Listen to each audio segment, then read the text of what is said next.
Hello বন্ধুরা, আজকের দীঘার সমুদ্র সৈকত দেখতে পাচ্ছেন। দীঘার সমুদ্র সৈকত খুবই কম পর্যটক, এখন ভাটার সময়, জল অনেকটাই দূরে।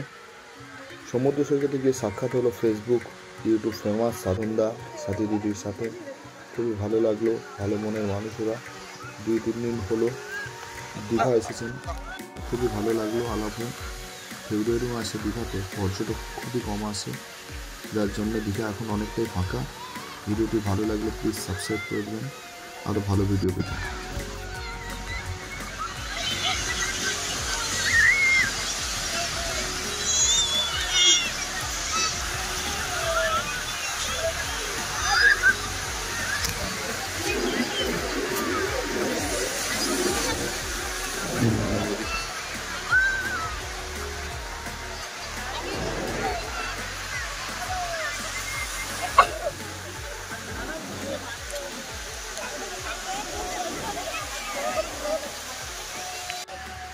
একটা তুলে নিই।